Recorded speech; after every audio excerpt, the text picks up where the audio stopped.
전원책의 출발 새 아침.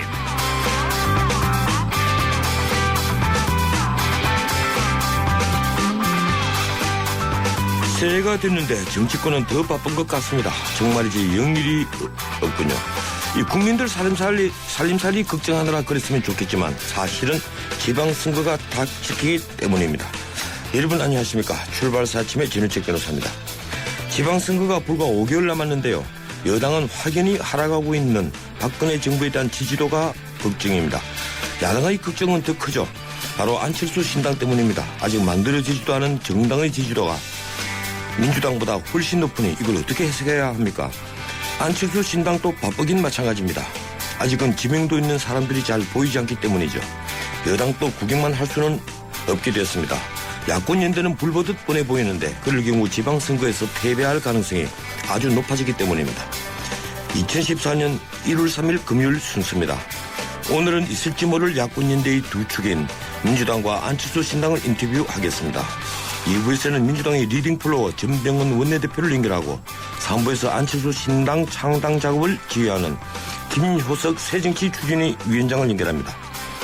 잠시 뒤 1부에서는 저소득 주민 주간정 대책을 내놓은 국토부를 연결해서 그 내용을 알아보겠습니다. 매주 금요일 마련하는 인물 포커스, 오늘 새해 첫 순서로 북한의 1호 공군 배우 주순영 씨를 초청합니다.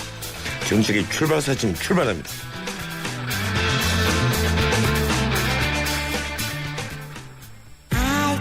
커피, 프림의 가장 많은 첨가물 카제인도, 두 번째 많은 첨가물 인산염도, 전혀 넣지 않은 대한민국 단 하나뿐인 커피. 좋은 커피란 이런 것. 커피를 바꾼 좋은 생각. French Cafe Cafe Mix Nouveau. 뉴스의 흐름을 짚어드립니다. 뉴스의 가치를 열어드립니다. 출발 새 아침 뉴스 브리핑. 예, 뉴스 브리핑 시사평론가 이종훈 박사와 함께합니다. 어서 오십시오.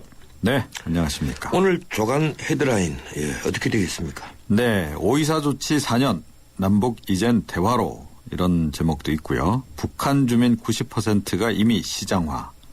또 북이 내몰고 남이 못 품은 우리 아이들.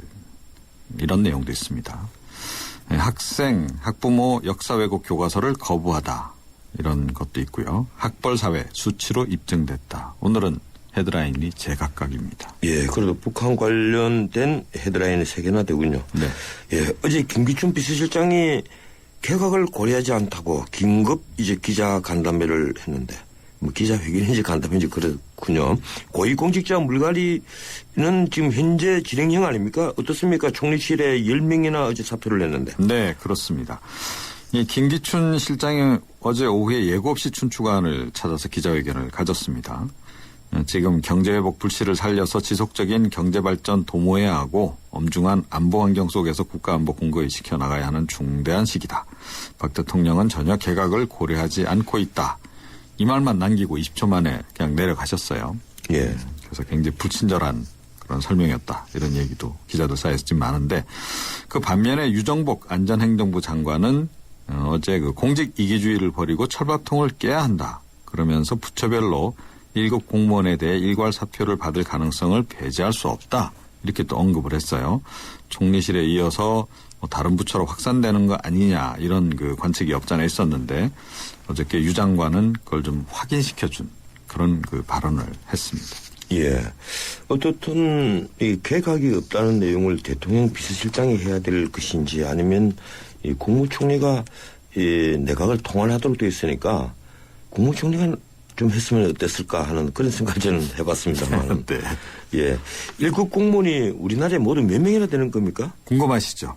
예. 지난해 9월 말 기준으로 고위 공무원단이 한 1,485명 가운데 있는데요. 이 가운데 1급에 해당하는 각 등급 288명이라고 그럽니다. 예. 저거 깜짝 놀랐습니다. 의외로 많더라고요. 1급을 관리관으로 부르는 거죠? 그렇습니다. 예. 근데 부처별로 보면 외교부가 역시 많더라고요. 그러니까 외교관들 때문에 그런 것 같고요. 본부, 공관까지 포함해서 그 93명. 대통령 비서실이 또 많습니다. 32명. 안전행정부 역시 15명 정도 되고요. 이 시도의 부지사 또 18명 정도도 있습니다. 총리실 이번에 이제 사표받은 10명, 문화체육관광부 9명, 산업통상자원부 8명, 기획재정부 7명, 뭐 이런 순으로 이렇게 쭉 내려가는 그런 식입니다. 예. 그런데 지금 어떻습니까? 비서실장은 개각은 않겠다 이랬는데 지금 어제 신문만 하더라도 잘한 장관, 못한 장관을 낸 그런 신문이 있었습니다. 이 지방선거 때문에 일부 개각을 해야 되지 않느냐 이런 여론이 많이 있던데. 사실은 언론이 그렇게 좀 앞서가니까 예. 좀 그걸 차단하는 의미에서 어제 김 실장이 그 기자회견을 한 것 같기도 합니다. 그런데 지금 일부 장관 이 지방선거 출마하는 거 아니냐 이런 관측이 있죠. 예. 유정복 장관이라든가 조윤선 여성가족부 장관이 지금 거론되고 있는 인물 가운데 하나고요. 예, 그렇죠. 그런 이제 가능성. 만약에 그렇다면 이제 개각을 일부 하지 않으면 안 되는 상황이 오는 겁니다. 또 국무조정실이 그 행정각부 성적표를 아마 내놓을 것 같아요. 그 평가 작업이 2, 3월 정도에 이제 있을 예정인데 그 이후에 문책성 개각이 일부 있을 수도 있다. 이런 관측도 또 있습니다. 또 새누리당 내에서는 지금 현재 내각에 대한 국민적 불신도 지금 없잖아 있고 얼마 전에 그 여론조사 결과도 나오지 않았습니까? 이런 상태에서 그대로 지방선거를 치러도 되겠냐 이런 지적이 지금 나오고 있습니다. 그래서 새누리당 내에서는 그래도 여전히 개각이 불가피하다 이런 의견이 지금 많이 나오고 있고요. 설날 이후 2월 정도에는 해야 되는 거 아니냐 이런 얘기가 아직까지 사그라들지 않고 있는 그런 상황입니다. 예, 그런데 뭐 어느 나라나 거의 다 대동소이하던데 이 장관이 하면 임명되면 자기 그 부처에 있는 업무 내용을 완전히 숙지하고 파악하는데 한 6개월이 걸린답니다. 시간이 걸리죠. 예, 네. 그러면 이제 이 정부 출범한 지 1년 안에 뭐 또 장관을 바꾸면 이 자기 업무를 언제 해야 되겠습니까? 이 장관을 너무 자주 바꾸는 것은 정말 문제가 있는데요. 네, 그렇습니다. 예, 사실은 어떻든 지금 새누리당에서는 경제팀에 가장 불만이 많죠. 네. 이 경제팀은 사실은 뭐 초기부터 굉장히 그 논란이 많았습니다. 이미 지난 8월에 세제 개편안 논란 당시에 현호석 부총리, 조원동 청와대 경제수석 사퇴 주장이 새누리당 내에서 나왔던 적이 있고 9월 국감 때 아주 본격적으로 경제팀에 대한 불만이 새누리당 쪽에서 많이 쏟아져 나왔습니다. 이 컨트롤 타워 역할을 제대로 못한다 이런 얘기가 이제 있었는데요. 이번 정기국회 내내 사실은 이 경제팀에 대한 불만이 아주 곳곳에서 계속 나온 바가 있습니다. 그래서 새누리당 내에서는 무엇보다 이 경제팀은 정말 교체해야 하는 거 아니냐 그런 얘기가 나오고 있네요. 예. 이 참, 또, 현호석 부총리 또, 네. 귀가 근질거리겠습니다. 이 정치권은 연초부터 지방선거 일기로 뜨겁죠? 네, 그렇습니다. 아주 이 지방선거 체제로 급전환하는 그런 모양새인데요. 어제만 하더라도 그 민주당 원내대표 지낸 원혜영 의원이 경기도지사 출마하겠다 이렇게 얘기를 했고 또 이 홍일표 의원은 인천시장 출마하겠다 이렇게 출사표를 던졌습니다. 아마 이게 또 줄줄이 이렇게 나올 것 같아요. 2월 초가 지금 예비 후보 등록이거든요. 그러니까 이 출마자들 입장에서는 마음이 지금 급한 겁니다. 네. 예, 근데 새누리당이나 민주당이나 뭐 가릴 것 없이 지금 이 지방자치단체장에 관심을 가지신 분들이 많은데 출마할 때는 어원지 과감하게 좀 사표를 쓰고 출마를 했으면 그렇죠. 좋을 것 같아요. 맞습니다. 예, 그래야만 이 떠보는 분위기가 없어지는 것 같습니다. 이 예비 후보 등록이 한 달 앞이죠? 네. 예, 근데 기초선거 정당 공천 폐지 문제 지금 어떻게 되어 있습니까? 예, 이거 빨리 매듭을 지어야 되는데 그래야 이 출마자들이 좀 혼선을 덜 겪지 않겠습니까? 예. 민주당은 이미 그 전당원 투표를 했죠. 기초선거 정당공천 폐지 당론으로 정한 상태인데 이 새누리당 내에서는 이 전면 폐지 대신에 기초자치단체장은 공천제 유지를 하고 기초의회는 폐지한다. 이런 그 부분적 폐지론을 지금 주장을 하고 있는 상황입니다. 이거 역시 지금 여야 간에 완전히 지금 타결이 안 된 상태에서 지금 국회 정개특위에서 논의를 하고 있는데 이달 말 정도에는 뭐 일단 마무리를 지을 것으로 이렇게 이제 관측이 되고 있습니다. 예. 그렇더라도 사실은 좀 많이 늦어진 그런 감이 좀 없잖아 있는 그런 그 상황이죠. 빨리 마무리를 져줘야 출마자들이 좀 교통정리가 빨리 되겠네요. 예, 이게 또 촉각을 곤두서고 있는 것이 안철수 신당 얘기겠죠. 맞습니다. 예, 아무리 해도 이제 공천제가 유지가 되면 신당이 탄력을 받을 수 있을 것이고. 그런 측면이 없지 않아 예, 있습니다. 공천제가 없어지면 신당이 좀 어려워지겠죠. 고맙습니다. 여기까지 듣겠습니다. 네. 예, 지금까지 뉴스 브리핑 이종훈 박사였습니다.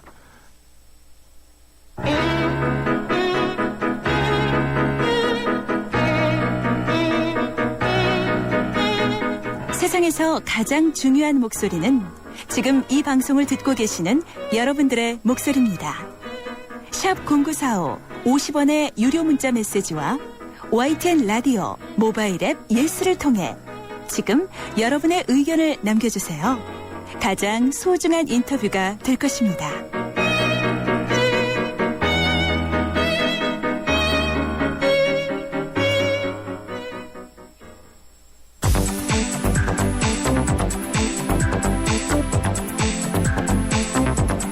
이 시간 주요 경제 소식 경제 뉴스 브리핑. 예, 오늘은 일찍 경제 뉴스를 먼저 전달해드리겠습니다. 한국경제신문 김현석 기자 전화 연결되어 있습니다. 안녕하세요, 김 기자님. 네, 좋은 아침입니다. 예, 좋은 아침이군요. 예, 어제 우리 시장 첫날인데 폭락을 했는데 이 미국 증시도 어제 하락세를 보였군요. 어떻습니까? 네. 새해 첫 거래를 맞은 뉴욕 증시가 경제지표 호조에도 하락했었습니다. 그 새해 첫 거래일에 주가가 내린 것은 2008년 이후 처음인데요. 그동안의 오름세에 일부 차익 매물이 나오면서 하락세를 보인 것으로 분석되고 있습니다. 다우존스 지수는 전장 대비해서 133.29포인트 0.80% 하락해서 16,443.37에 거래됐고요. S&P 500 지수는 0.88%, 나스닥 지수는 0.80% 떨어졌습니다. 이날 발표된 경제지표는 시장 예상을 웃돌았습니다. 주간 실업 수당 청구자 수는 33만 9천 명으로 시장 예상치인 34만 5천 명을 밑돌았고요. 11월 건설 지출은 전달보다 1% 상승한 것으로 집계돼서 4년 8개월 만에 최고치를 갈아치웠습니다. 다만 그 미국 공급관리자협회가 발표한 그 12월 제조업 구매관리자 지수 PMI라고 하죠. PMI는 50.0으로 시장 예상치 53.0보다는 높았지만 전달 수치 57.3보다는 소폭 하락했습니다. 종목별로는 애플의 주가가 1% 넘게 떨어졌습니다. 웰스파고가 그 아이폰 5S의 매출이 충분히 주가에 반영된 상태라면서 투자 등급을 시장 수익률 상회에서 시장 수익률 수준으로 낮춘 데 따른 겁니다. 예, 애플의 경쟁사인 삼성전자 주식 어제 우리 시장에서 4% 넘게 급락을 했는데 예, 도대체 이유가 뭡니까? 네, 어제 코스피 지수가 그 지난해 마지막 거래일보다 44포인트 2.20%나 떨어지면서 1960선으로 주저앉았는데요. 예. 외국인이 그 삼성전자하고 현대차 주식을 집중 매도한 게 주 원인입니다. 외국인은 어제 그 3,495억 원어치를, 기관은 1,303억 원어치를 순매도했습니다. 이날 그 원엔 환율이 종가 기준으로 1,000원 아래로 추락하면서 수출 채산성이 악화될 것이라는 우려 때문입니다. 그 원엔 환율이 1,000원 밑으로 떨어진 건 5년 4개월 만입니다. 그 아베노믹스 이후에 그 엔저가 가속화되면서 엔화 지난 1년 동안 원화 대비해서 하락폭이 20%나 됩니다. 그 2000년대 중반 이후에 엔고는 우리 제품이 일본 제품들을 누르고 세계 1등으로 부상한 원인 중에 하나였는데 엔저가 계속되면서 전자, 자동차, 조선 등이 다시 1등 자리를 일본에 빼앗길 수 있다. 그런 위기감이 커지고 있습니다. 이 때문에 삼성전자 주식은 어제 하루 만에 4.59%나 떨어져서 130만 원까지 밀렸습니다. 예, 엔 달러 환율보다는 엔 원 환율 이 문제가 더 우리에게는 타격이군요. 네, 우리와 일본 제품 간의 경쟁력을 나타내 가격 경쟁을 나타내는 지표죠. 예, 이 삼성전자가 영업이익이 이제는 10조 원 시대에 올라섰었는데 지난 4분기 영업이익이 8조 원대로 떨어질 것이라는 증권사 전망이 잇따라 나오고 있죠. 네, 삼성전자가 말씀하신 대로 지난 3분기에 10조 원대 영업이익을 냈었는데요. 8조 원대로 줄면 한 분기 만에 거의 20% 가까이 감소하는 셈입니다. 이른바 그러면 어닝 쇼크가 되는데요. 삼성전자는 그동안 돈줄이었던 그 프리미엄 스마트폰, 즉 갤럭시 S4의 판매량이 지난 2분기 2천만 대에서 4분기에는 1,000만 대 수준으로 줄어든 것으로 추정되고 있습니다. 이는 그 소니나 LG, 하웨이 등 그 다른 경쟁사들이 거세게 추격을 해서 비슷한 품질의 스마트폰을 쏟아내고 있는 데다가 애플이 지난 4분기에 아이폰 5S와 5C를 글로벌 출시하면서 판매를 크게 늘린 때문입니다. 삼성전자는 오늘 7일에 4분기 잠정 실적을 발표합니다. 예, 다른 뉴스 좀 듣기로 하죠. 전세값이 치솟으면서 매매가의 70%를 넘는 곳이 수도권에 생겨났다면서요? 네, KB은행의 부동산 정보 사이트인 알리지에 따르면 작년 말 수도권에서 아파트 전세율이 그 매매가 대비해서 70%를 넘어선 곳이 경기도 금포시, 의왕시, 또 수원시, 영통구, 장안구 등 4곳에 달했습니다. 상대적으로 집값이 그 서울 지역보다 싼 지방은 전세가율이 그 70%를 넘는 게 일반적이지만 수도권에서 이렇게 전세가율이 70%를 돌파한 지역이 한꺼번에 여러 군데 나온 것은 이번에 처음입니다.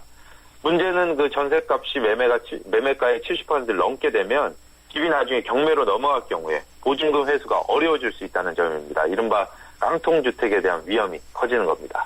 예, 이 전세 선호가 전혀 줄지 않군요. 예, 고맙습니다. 여기까지 듣겠습니다.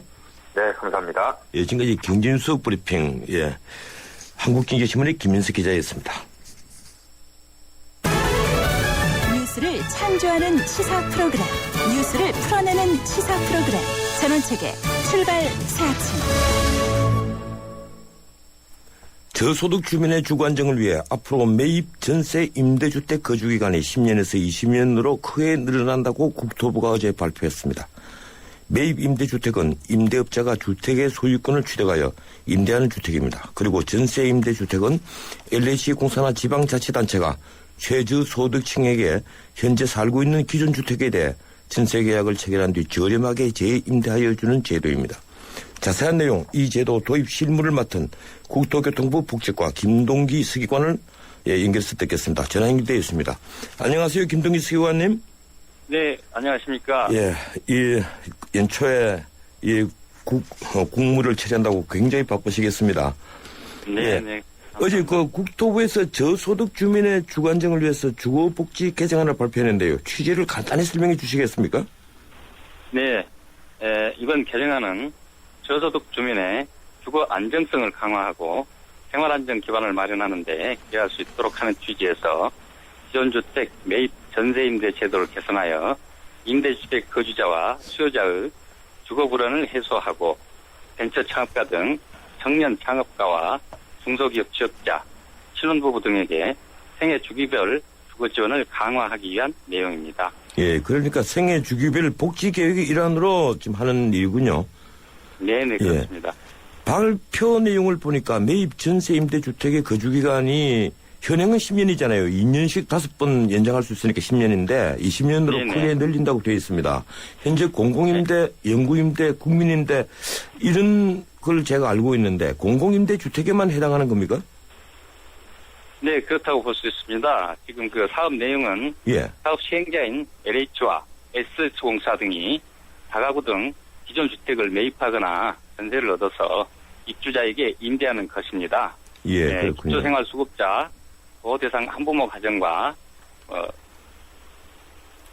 전년도 도시근로자 월평균 소득 50% 이하 가구 그리고 월평균 소득 100% 이하 장애인 가구 등이 입주 대상자가 됩니다. 네, 그러니까 주로 저소득층의 가구들 대상으로 하고 있군요. 예, 대상 주택과 그 총 가구 수가 어느 정도 됩니까?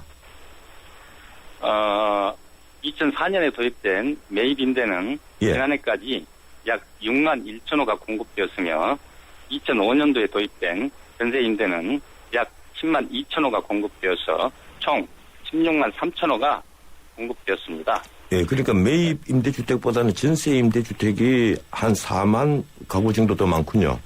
네, 그렇습니다. 지자체가 지금 원룸형 매입 임대주택을 공급할 경우에 공급량의 30% 범위 안에서는 지역 특성을 감안해서 지금 입주자를 지자체가 자율적으로 선정하도록 했다는데 지금 도시근로자 월평균 소득 50% 이하로 제한한다면서요? 네, 그렇습니다. 예, 그러면 공급량 70%는 지자체가 어떤 방식으로 선정을 하는 겁니까? 통상적으로 저희들이 이제 입주자를 선정하는 데 있어서 1순위는 기초생활수급자, 보호대상 한부모 가정이고 2순위가 전년도 도시근로자 월평균 소득 50% 이하 가구 그리고 소득 100% 이하의 장애인 가구입니다. 2순위, 1순위, 2순위 내인데 지금 이 지자체가 하는 것은 2순위 내에서 1, 2순위를 포함한 그 가구 수로 대상자로 이렇게 하는 거고요. 지금 그 이유는 통상적으로 1순위인 기초생활 수급자 보호대상 한부모 가족 위주 공급이 돼가지고 거기에서 벗어나 저소득 입주 대상자 중에서 벤처 창업가 등 청년 창업가와 중소기업 취업자, 신혼부부 등 지역별로 특화된 다양한 수요층에게 원룸형 주택을 공고할 수 있도록 한 것입니다. 예, 그러니까 가장 그 영순위가 기초생활 수급자로서 한부모 모시는 가정이다. 예, 그렇게 돼 있군요. 예, 기초생활 수급자와 보호대상 한부모 가정입니다. 예. 대학생이 병역 의무를 이행하기 위해서 전세임대 주택을 반환했을 경우에 나중에 복학을 하면 다시 공급받을 수 있도록 했다는데 그럼 그동안은 복학했을 때 다시 공급받지 못한 겁니까?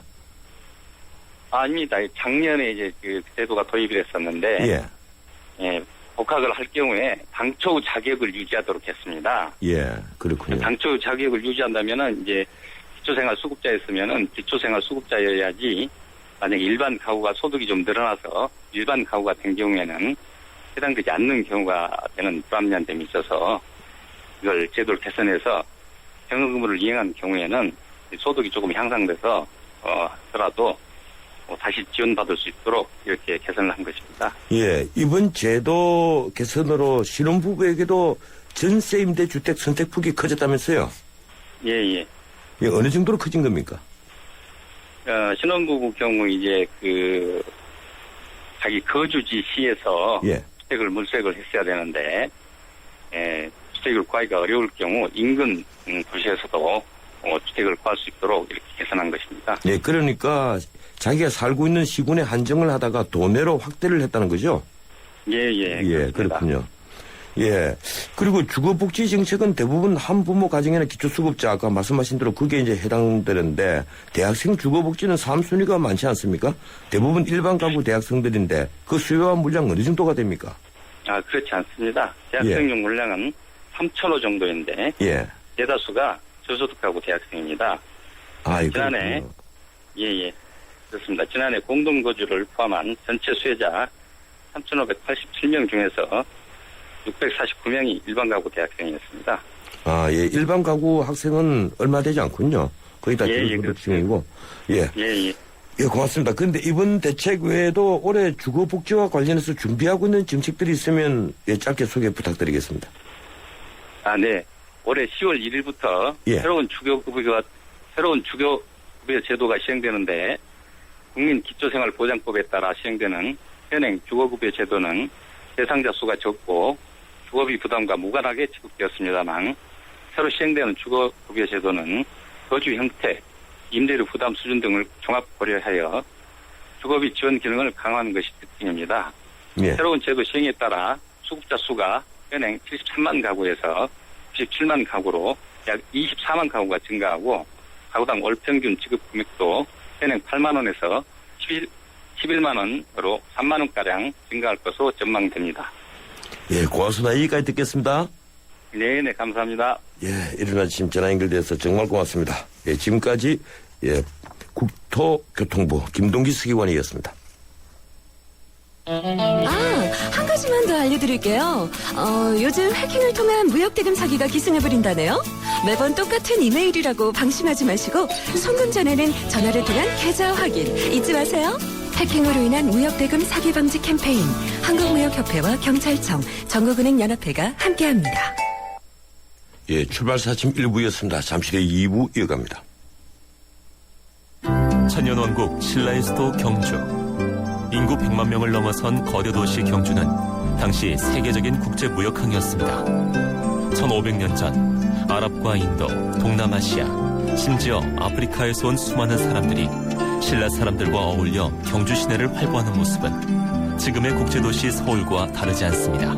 이미 신라는 다문화 사회였으며 개방의 나라였던 것입니다. 우리 민족이 전제된 글로벌 DNA. 이제는 대한민국을 찾는 많은 외국인들을 포용하고 융합하는 우리의 큰 힘입니다. 이 캠페인은 글로벌 뉴스 리더 연합뉴스와 함께합니다.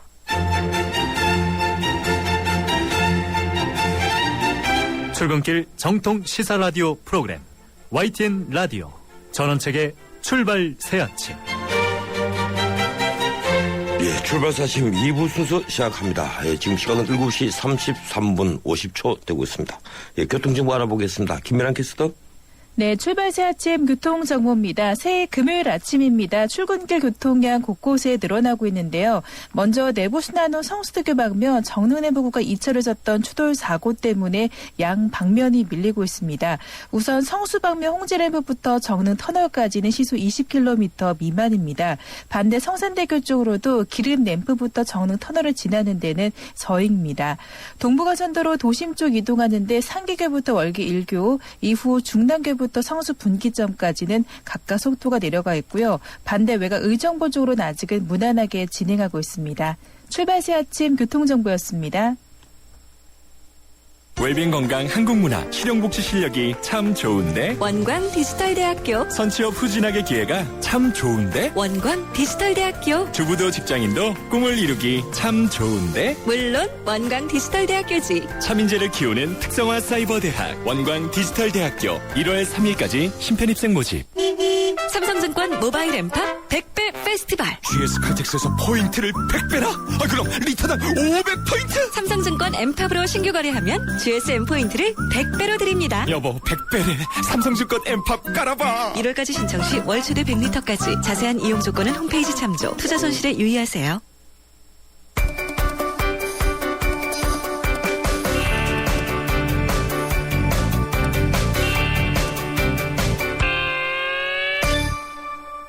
예, 밤사이에 들어온 직구선 소식 알아보겠습니다. 중앙일보 국제부 강혜란 기자 전화 연결되어 있습니다. 안녕하세요, 강 기자님. 네, 안녕하세요. 예, 세계 경제 수도죠. 미국은 뉴욕 새 시장이 취임을 했습니다. 빌 드 블라지오 시장, 이 취임사에 어떤 내용이 담겼습니까? 네, 109대 뉴욕 시장에 당선된 빌 드 블라지오 시장이 현지 시간 1일 취임 선서를 하고 4년간의 임기를 시작했습니다. 드 블라지오 시장은 우리가 사랑하는 뉴욕을 위협하는 경제적, 사회적 불평등을 끝내겠다며 양극화 해소를 약속했습니다. 지금 부자 증세가 뉴욕에서도 관심이 되고 있는데요. 부자들에게 많은 것을 요구해서 성공을 벌주지는 않겠다면서 증세 규모를 스타벅스 커피값에 비유했습니다.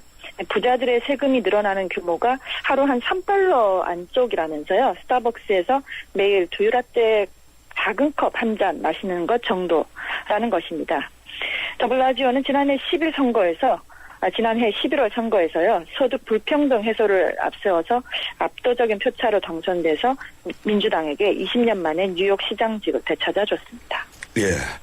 어제 이 뉴스로 우리 텔레비전에도 아주 뜨거웠는데 미국 콜로라도주에서 일반인을 대상으로 마리화나를 판매하는 것이 합법화됐다면서요. 어떤 이유입니까? 콜로라도주가 의료용이 아닌 일반인에게도 마리화나 판매를 합법화했는데 미국 최초입니다. 21살 이상의 콜로라도 주민은 누구나 최대 1온스, 그램으로 따지면 28.3g 정도인데요. 1온스까지 살 수 있고 다른 주 주민이 여기 와서는 4분의 1온스까지 살 수 있습니다. 허용 배경은 그동안 천문학적 비용을 들이고도 마약의 뿌리를 뽑지 못하고 있으니 차라리 마약보다는 중독성이 덜한 마리화나를 허용하는 것이 낫지 않겠냐는 그런 여론 때문이었습니다. 또 주 정부로서는 세금 수입이 늘어나는 효과도 있고요. 하지만 이것이 더 강한 약물 중독으로 이어질 것이라는 비판 여론도 적지 않은데요. 참고로 한국 관광객이 콜로라도를 찾아가서 호기심에 사용했다가는 대마 소지와 사용을 엄격히 금지하는 국내법에 따라 처벌될 수 있습니다. 예, 처벌될 수 있는 것이 아니라 처벌돼야 됩니다. 예, 그렇군요. 일본 연립여당 대표가 아베 신조 총리의 야스쿠니 참배를 정식으로 비판했죠? 예, 자민당과 연립정권을 구성하는 공명당의 야마구치 나스오 대표가 아베 신조 총리의 야스쿠니 신사 참배와 관련해서 쓴소리를 했습니다. 2일 도쿄 가주연설에서 한국과 중국의 반발은 물론 미국, 러시아, 유럽연합으로부터도 강한 우려의 목소리를 듣고 있다면서요. 그 우려를 겸허하고 진지하게 귀담아 듣고 세계 평화와 안정에 공헌하는 일본의 모습을 보여야 한다고 말했습니다. 평화정당을 표방하는 공명당은 집단 자위권 행사 용인을 위한 아베 정권의 헌법 해석 변경 방침에 동의하지 않고 있고 주변국과의 관계 개선 필요성을 강조해 왔습니다. 예, 고맙습니다. 여기까지 듣겠습니다. 감사합니다. 예, 지금까지 국제뉴스 브리핑 중앙일보 강혜란 기자였습니다. 뉴스를 창조하는 시사 프로그램, 뉴스를 풀어내는 시사 프로그램, 전원책의 출발 새 아침.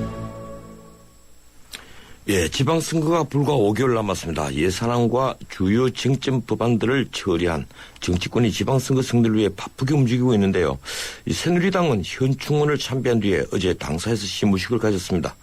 민주당은 김해 노무현 전 대통령의 묘소와 광주 5.18 민주묘지를 잇따라 참배하면서 이른바 안풍 찬란에 나섰습니다. 두 당 모두 연말 격돌로 쌓인 피로를 풀 틈도 없이 6.4 지방선거에 대비해서 총력전에 나선 겁니다. 안철수 의원 쪽도 지방선거에 대비한 행보를 본격화했습니다. 창당 준비기구죠. 새정치추진위원회가 어제 서울 명동에서 설명회를 열었습니다. 오늘은 먼저 민주당부터 올해 구성을 들어보겠습니다. 원내대표 전병헌 의원 전화 연결하겠습니다. 예, 아직까지 전화 연결이 잘 안 되고 있군요. 예, 지금 여보세요. 여보세요. 네, 안녕하세요. 예, 전화 연결되었군요. 예, 새해 복 많이 받으십시오, 전 의원님. 네. 예, 해를 넘겼지만 예산안 처리하느라 큰 고생을 하셨습니다. 이 원내대표 되시고 첫 예산안 처리했는데 소회가 어떻습니까? 예, 참으로 우여곡절도 많았고 천신만고의 그 상황이었는데요.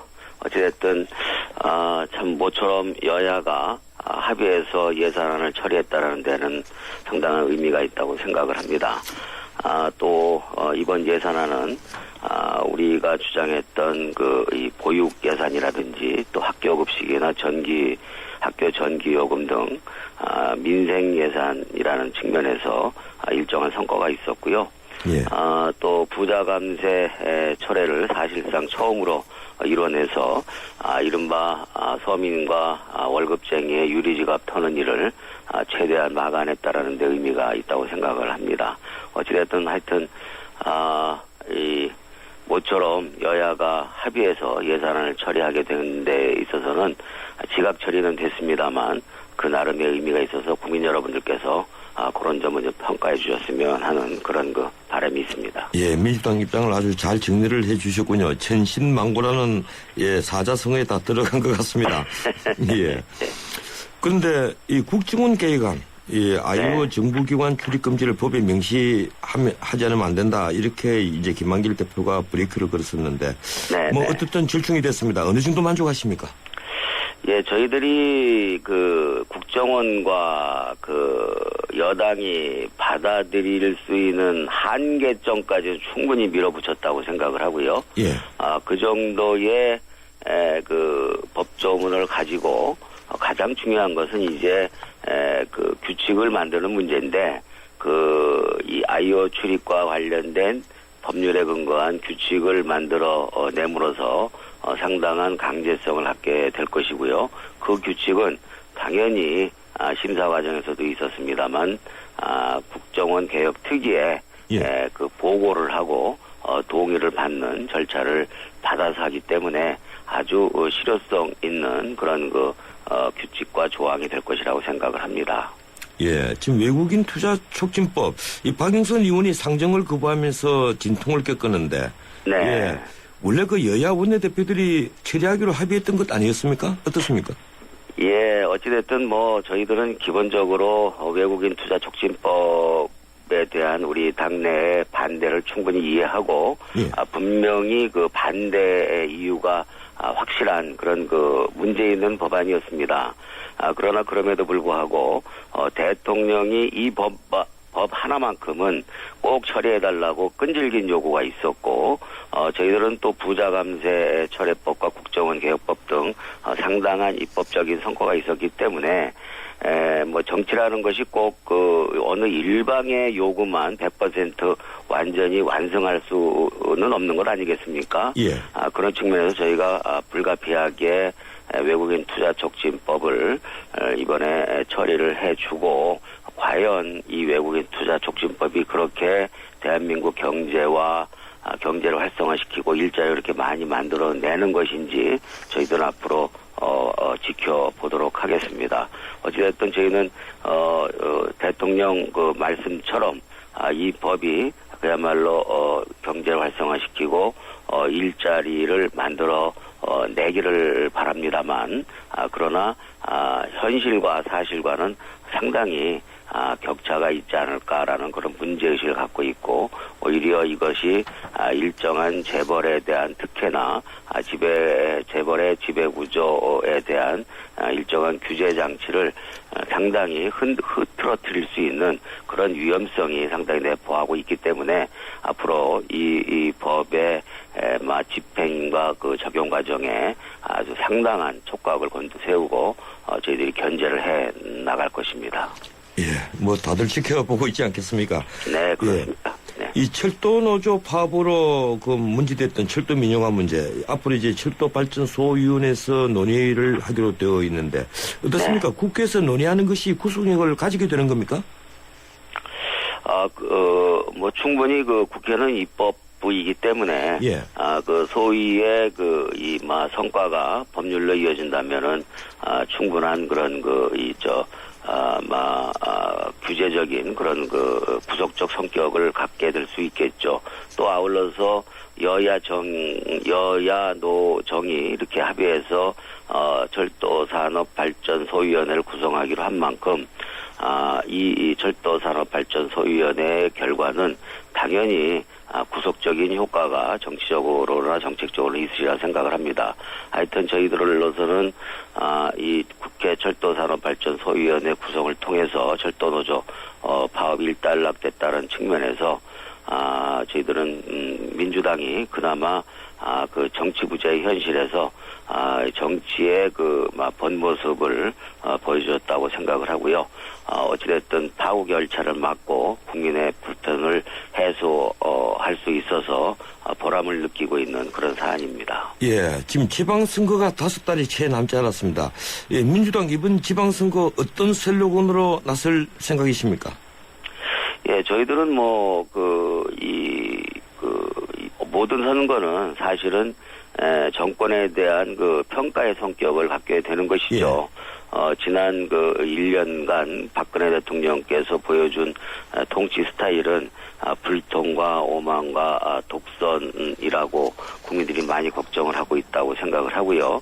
박근혜 대통령께서 지방선거까지 아직 6개월이 남아 있습니다만 이 6개월 동안 그 기존의 불통과 오만과 독선의 통치 스타일을 바꾸지 않는다면 정권 심판론은 불가피할 수밖에 없지 않겠는가 생각을 합니다만 대통령께서 이제는 좀 통치 스타일을 바꿔서 대화와 소통과 그리고 대화합의 그 리더십을 보여주기를 바라고요. 그렇게 됨으로써 우리 민주당은 6월 지방선거를 정권 심판론이 아닌 정책과 비전으로 지방선거에서 겨뤄보고 싶다라는 그런 기대를 가지고 있죠. 예, 그렇군요.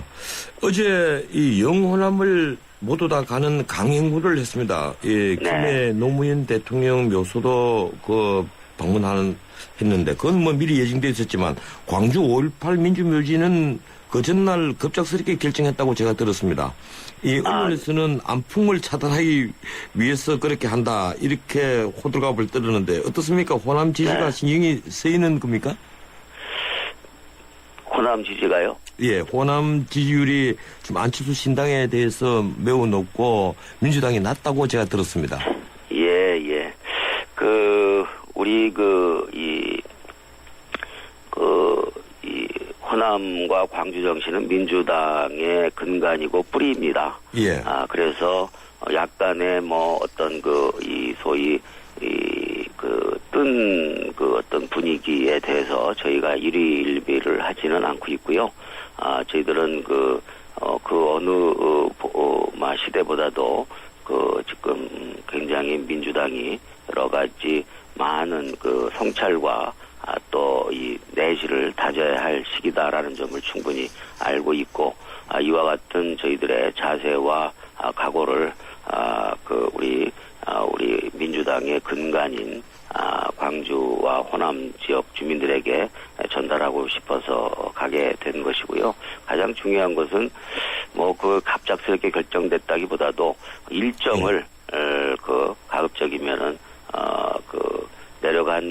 내려가서 남쪽에 내려간 마당에 동쪽과 서쪽을 함께 아울러서 가고자 하는 그런 의미가 있었다라는 점을 말씀드리고 싶고 어쨌든 저희들은 안철수 신당의 이 도전이 있습니다만 담대하게 당당한 그 자세로 민주당의 정신과 정책적 노선을 가지고 국민들에게 평가를 받도록 할 것입니다.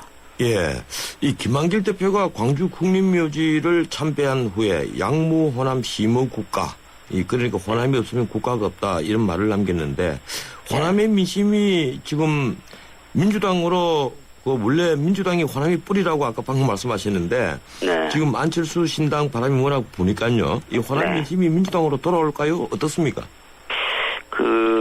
양무 호남 시무국가는 이순신 장군께서 말씀을 하셨던 것이고요. 예. 양무 호남 시무 민주입니다. 사실 광주 민주 항쟁을 비롯해서 광주와 호남이 없었더라면 아마 우리나라의 그 민주주의가 민주당이 과연 존재할 수 있었는가라는 점에 있어서 저희들은 깊이 늘 그 성찰하고 있고 감사하게 생각을 하고 있고요. 그와 같은 지난 60년간의 뿌리 깊은 전통과 그리고 신뢰 관계가 다소간의 표면적인 흐름에 있어서의 약간의 미동이 있을지는 모르겠지만 최종적으로 결과에는 그 워낙에 깊은 뿌리를 갖고 있는 민주당에 대한 신뢰와 기대가 다시 모아질 것으로 저희들은 그렇게 굳게 믿고 있습니다. 예, 우문의 현답이군요. 예, 이번 지방선거에서 야권이 연대하거나 후보 단일화를 하지 못하면 민주당에도 상당한 타격이 있지 않겠느냐 이래보는데 또 반대로 야권 연대가 이루어지면 새누리당이 아주 어렵게 된다 이런 이제 관측이 있습니다. 지금 그렇지 않아도 특검 주장이 야권 연대 골이라는 얘기들도 있는데 어떻습니까? 이게 야권 연대 될 것 같습니까? 글쎄요, 지금 현재 신당이라는 새 변수가 막 이제 이렇게 시작되고 있는 상황에서 연대 논의나 연대의 필요성을 언급할 단계는 아니라고 생각을 합니다. 또 현실적으로 또 현실적인 이유로 또 정치공학적인 이유로 이와 같이 연대 이야기를 하는 것에 대해서 이미 국민들이 상당히 식상해 있기 때문에 저희들은 민주당 나름대로의 자세와 신념을 가지고 국민의 눈높이에 맞추는 그런 노력과 정책과 비전을 제시해서 민주당의 길을 60년 전통의 민주당답게 당당한 자세로 우리의 길을 걸어갈 생각을 가지고 있습니다. 예, 조금 섭섭한 질문 하나만 드리겠습니다. 어제 5.18 민주묘지에 가니까 농민단체가 살 목표 가격 때문에 이 민주당을 성토했다고 하는 그런 뉴스가 나왔습니다. 김한길 대표, 전병헌 대표 물러나라 이런 말까지 나왔다는데 원래 목표 가격이 18만 8천 원이 아닌 19만 5천 원으로 그 농민단체들에게 약속을 했다는데 어떻습니까? 어떻게 된 겁니까? 네, 우리 농해수 위원들이 어찌됐든 농민들에게 조금이라도 더 쌀 직불금 문제를 혜택을 주기 위해서 최선의 노력을 다했습니다. 마지막 순간까지 농해수에서 이 쌀 직불금과 관련된 예산과 법안을 붙잡고 끝까지 최선을 다해서 마지막 한 점의 노력까지 다 했다고 생각을 하고요. 당초 정부가 제시하라는 17만 4천 원이었습니다. 그렇기 때문에 17만 4천 원에서 19만 5천 원으로 올린다고 하는 것은 이것은 정부 예산으로서는 저희들이 최선의 노력을 다했습니다만 정부 지금 재정의 구조로서는 감당하기가 매우 좀 어려운 점이 있고요. 또 쌀 농사라는 부분이 식량 안보라는 측면에서 특수성을 갖고 있기 때문에 그 어느 분야보다도 제1의 우선적인 배려와 혜택을 줘야 된다는 측면에서 노력을 했습니다만 우리 농업이 쌀이 전부가 또 아니라는 측면도 있었기 때문에 이 19만 5천 원을 관철하는 데는 저희들은 한계가 있었습니다. 따라서 저희들은 18만 8천 원으로 이렇게 이 정부가 최종적으로 합의할 수밖에 없었고요.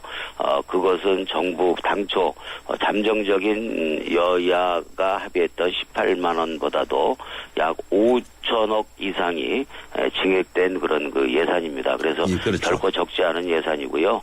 이 정도면 저희들은 농민들에게 할 만큼은 했다 이렇게 생각을 하고 또 어저께 반대한 농민단체는 수많은 농민단체 중에 한 농민단체고 대다수의 농민단체는 18만 이상만 되면 좋겠다라는 그런 의사도 많이 전달받았다는 점을 참고로 말씀드립니다. 하여튼 저희들이 최선을 앞으로도 더 다하겠다라는 그런 약속으로 죄송한 말씀을 드립니다. 이제 시간이 다 되는데 김한길 대표 오늘 청와대 신년식에 참석하시죠?